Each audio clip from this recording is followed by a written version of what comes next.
She walked into the mess hall like any other day. Nobody knew who she really was. For tough recruits saw a woman standing alone and thought this was their chance. They decided to intimidate her, to show her that she didn't belong. They surrounded her, made jokes, pushed her around. They were confident, arrogant, and completely sure they would win. But then something happened that made them freeze in place. Someone whispered who she actually was, her real identity. And in that moment, these 4 tough soldiers realized they had just made the biggest mistake of their military careers.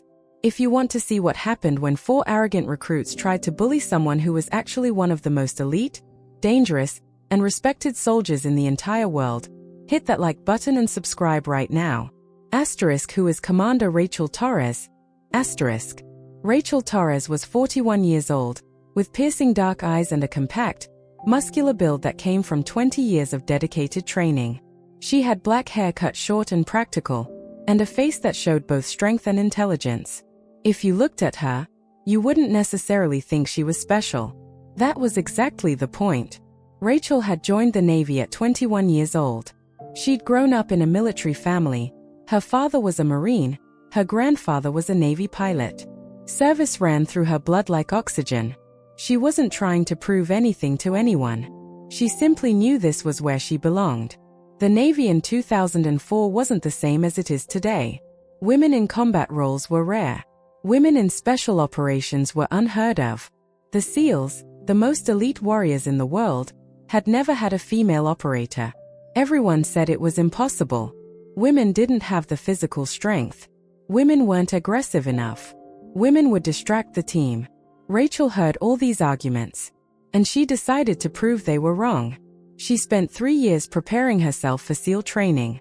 She ran 50 miles a week. She did thousands of push-ups and pull-ups. She swam in the ocean in the freezing cold. She studied combat tactics, weapons systems, and tactical planning. She made herself mentally unbreakable. When she applied for SEAL training in 2007, the instructors literally laughed. "Good luck," they said with smirks.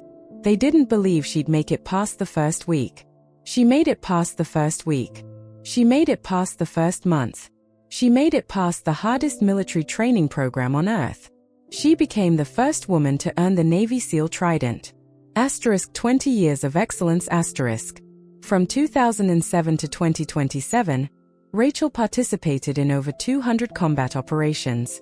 She served in Iraq, Afghanistan, Syria, and a dozen other locations where America's enemies waited. She was shot at. She was wounded. She lost friends and teammates. But she also earned respect, real respect, not because she was a woman, but because she was an extraordinary operator. She was promoted through the ranks. By her late 30s, she was a lieutenant commander. By her early 40s, she was a full commander. She led SEAL teams. She planned operations. She trained new recruits. She was one of the most decorated Navy SEALs in history. But here's what was important about Rachel. She never let her rank go to her head. She didn't become distant or arrogant. She was humble about her accomplishments. She treated young recruits with respect. She never forgot what it was like to be the person everyone doubted. Asterisk the new assignment asterisk. In early 2027, Rachel was assigned to temporary duty at a Navy training facility in San Diego. Her job was to oversee recruit training and mentor young sailors. It was supposed to be a break from active combat operations, a chance to help shape the next generation of Navy personnel. Rachel took the assignment seriously. She'd volunteered for it. She believed that part of being a great soldier was helping younger soldiers become great too. The training facility had about 400 recruits at any given time. Most of them had no idea that the woman working in the training command center was a living legend. To them, she was just another officer. That was how Rachel preferred it. She ate in the same mess hall as the recruits. She wanted to understand what their experience was like. She wanted to see how they interacted with each other when instructors weren't watching.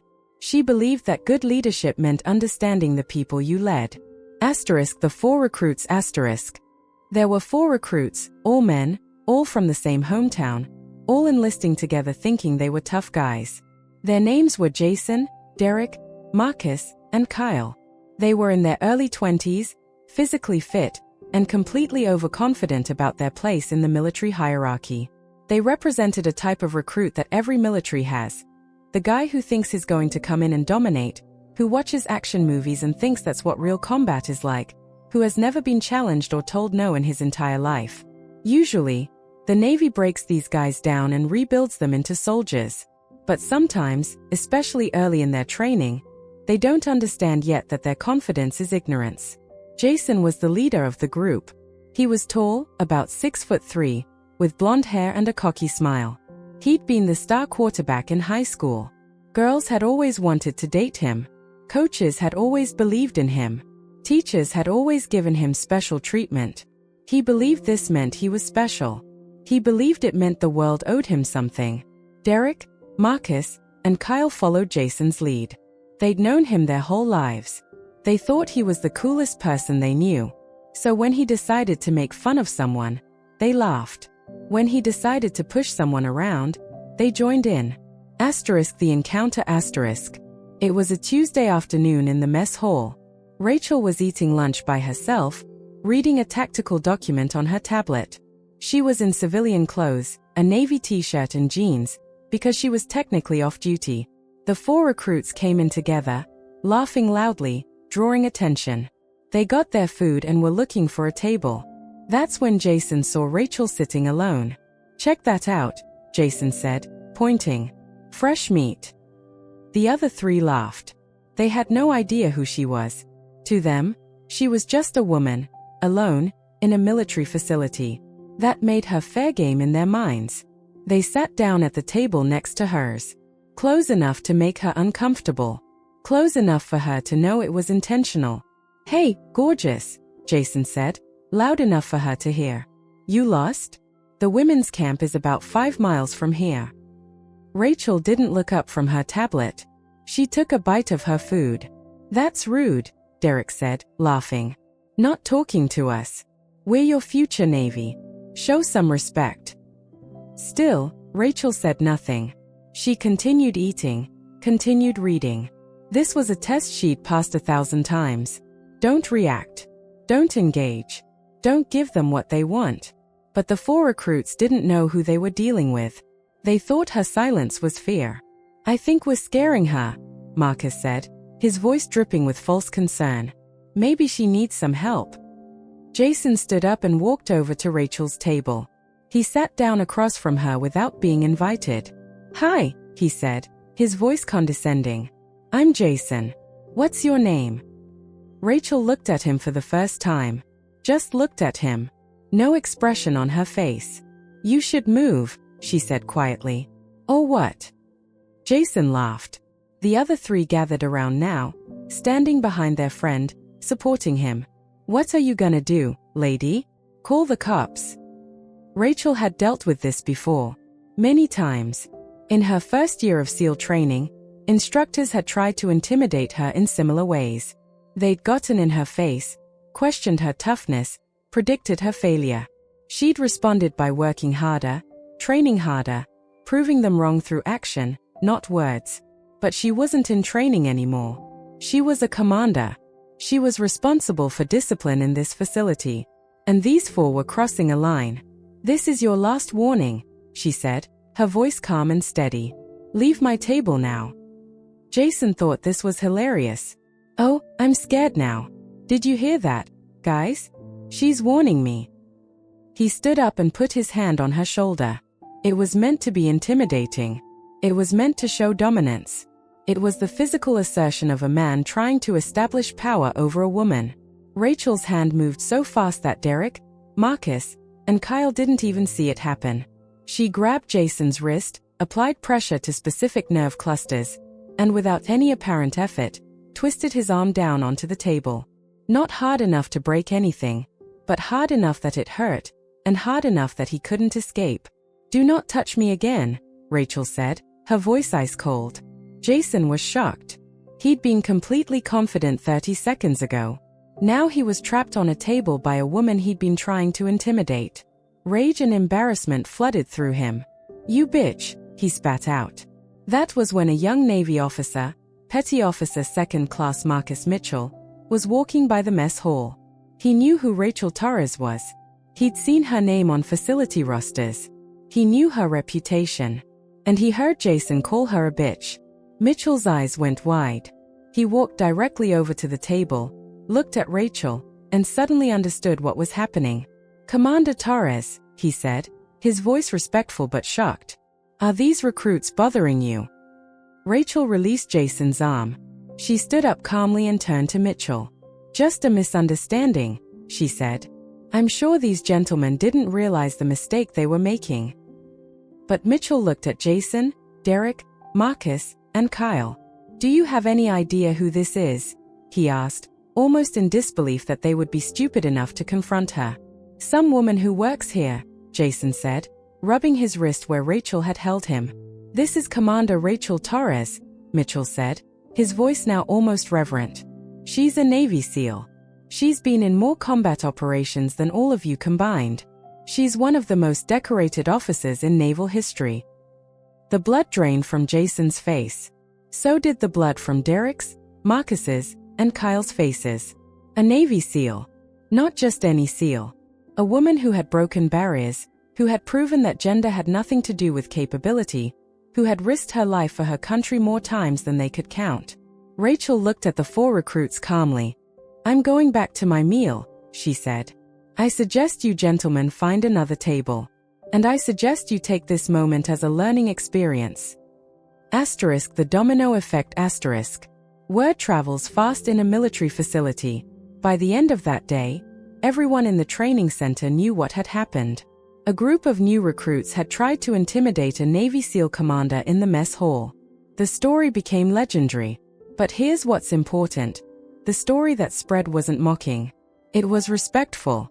Because people understood the significance of what had occurred. These 4 recruits had confronted and been defeated by someone who represented something higher.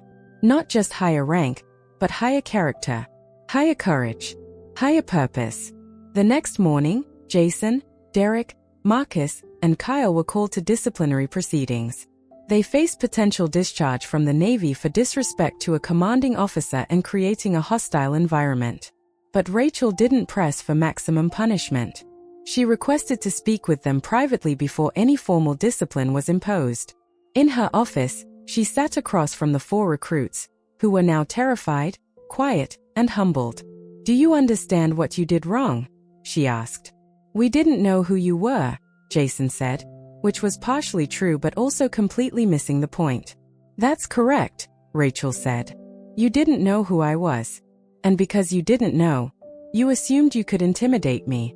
You assumed that if you outnumbered someone, if you were physically larger, if you acted aggressive, you could dominate them. That's the thinking of bullies." She paused, letting her words sink in. In the military, we need soldiers who are brave when faced with real danger. Not soldiers who are confident when they think they are safe. Not soldiers who push around people they don't know. The military needs soldiers with actual character. Derek spoke up. "What happens to us now?" "That depends," Rachel said. "You violated protocol. Under normal circumstances, that would result in discharge. But I'm going to give you a choice. You can accept formal discipline and likely face separation from the Navy, or you can accept my mentorship for the next 3 months. I will personally oversee your training. I will push you harder than any instructor you've encountered. I will show you what actual strength looks like. And at the end of 3 months, if you've genuinely changed, if you understand what you did wrong, you can stay in the Navy. If you haven't changed, you're out." Jason, Derek, Marcus, and Kyle all looked at each other. They understood what was being offered. Not just a second chance, but the opportunity to learn from one of the best soldiers in the world. "We accept," Jason said. "Thank you, Commander." Asterisk 3 months of transformation asterisk. For the next 12 weeks, Rachel worked with these 4 recruits. But she didn't just yell at them or make them do extra push-ups. She actually taught them.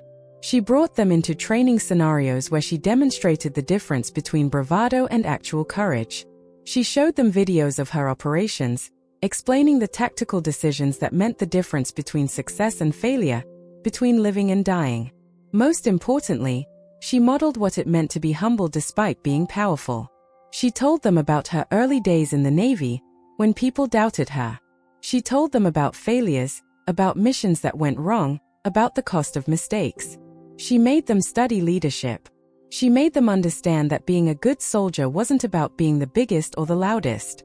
It was about being reliable, being smart, being willing to sacrifice for your team. By the end of 3 months, these 4 recruits had transformed. They became disciplined, respectful, and genuinely capable soldiers. They were no longer the cocky kids who tried to intimidate someone in the mess hall. They were young men who understood that real strength came from within, not from bullying others. The revelation.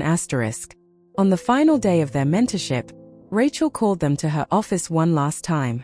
"You've all earned the right to continue serving," she said. "But I want to tell you something that I think is important." She pulled out a photograph. It was a combat photo from 2015, showing Rachel in full tactical gear in a military operation, weapons in hand, clearly in the middle of dangerous action. "This was taken during my 3rd deployment," she said. "I was 30 years old. I was part of a team, and my team members were counting on me. Every single person in that team would have trusted me with their lives, not because I was a woman who proved herself, but because I was a soldier who proved herself." She put the photo down. "You tried to intimidate me because you saw a woman sitting alone. You thought that made me weak. But weakness has nothing to do with gender. Weakness is about character. Strength is about character. And character is what makes a soldier." She looked at each of them. "I want you to remember this moment for the rest of your military careers. When you're tempted to bully someone, to prove yourself by putting someone else down, remember that true strength is respecting all soldiers, understanding that we're all here for the same reason, to serve. Do you understand?" All 4 nodded, genuinely understanding. "Good," Rachel said. "Now get out of my office. You have duties to attend to." As they stood to leave, Jason turned back. "Commander Torres, can I ask you something?" "Go ahead." "Why did you give us a second chance? You could have discharged us immediately." Rachel looked at him for a moment. "Because I remember being where you are. I remember having everything to prove. I remember being tested by people who didn't believe in me. And I remember that people who believed in me, who pushed me, who gave me opportunities to grow, those people changed my life. I wanted to do the same for you." What this story teaches us. The encounter in the mess hall was about more than 4 recruits learning not to bully people. It was about a fundamental truth in life. You can't judge people by appearance. You can't assume someone's capability based on how they look, where they come from, or what their gender is. Commander Rachel Torres looked like a regular woman in a Navy t-shirt. But she was one of the most dangerous, capable, and accomplished human beings in the world. The 4 recruits learned this lesson in the harshest way possible. But there's a deeper lesson too. It's about what happens when you choose compassion instead of revenge. Rachel could have destroyed these 4 young men. She had the power, the authority, and the justification. But instead, she chose to teach them. She chose to help them grow. That's what separates great leaders from good leaders. Good leaders enforce rules. Great leaders use mistakes as opportunities for growth. The bigger picture. Rachel Torres represents something profound in modern military culture. For decades, women were told they didn't belong in combat roles. Experts said it was impossible. The military establishment said women would be a distraction. The media questioned whether women could handle the psychological stress. Rachel proved all of them wrong. Not through arguments, but through action. She didn't need to convince anyone she was capable. She just needed to do the job. And she did it better than most. Her story is a reminder that barriers are often not physical, they're psychological. They exist in what people believe is possible, not in what actually is possible. Rachel believed she could become a Navy SEAL. So she did. For recruits believed they could intimidate a woman in the mess hall. So they tried. And they learned what actually happens when you judge people incorrectly. Where they are now. 5 years later, Jason, Derek, Marcus, and Kyle are still serving in the Navy. They've all been promoted. They're all known as respectful, capable soldiers. And they all credit Commander Rachel Torres for changing their lives. Jason became a squad leader. In his first leadership position, one of his subordinates was a woman. He made sure she was treated with respect. He made sure she had the same opportunities as any male soldier. He told her the story of the mess hall and what it taught him. Derek is now a mentor to new recruits. He tells them about the time he tried to intimidate someone without knowing who they were. He uses it as a teaching moment about respect. Marcus became a communications specialist, using his intelligence and ability to listen to people. That started when Rachel taught him to actually hear what people were saying instead of just talking. Kyle went to officer candidate school and is now an ensign. He carries the lesson with him every day, that strength isn't about power over others, it's about power for your team. Asterisk the universal message asterisk. But the real power of this story isn't specific to the military. It applies to all of us. How many times do we judge people based on appearance? How many times do we assume someone's capabilities based on their gender, race, age, or background? How many times do we miss extraordinary people because we didn't look deeper? Rachel Torres would have walked past thousands of people in her life. Some of them would have underestimated her. Some of them would have tried to intimidate her. That's the reality of being different, of breaking barriers, of doing what others said was impossible. But here's what made her great. She didn't let those people define her. She defined herself through her actions. She earned respect through her competence, not through her title. And when given the chance to teach, she chose compassion over punishment. That's a lesson we all need to learn. Final message and call to action asterisk asterisk. Commander Rachel Torres walked into a mess hall as just another officer. But 4 arrogant recruits learned that day that strength comes in unexpected packages. She could have destroyed them. Instead, she taught them. She transformed them into better soldiers, better leaders, and better human beings. That's the mark of true excellence. Not just being the best, but helping others become better.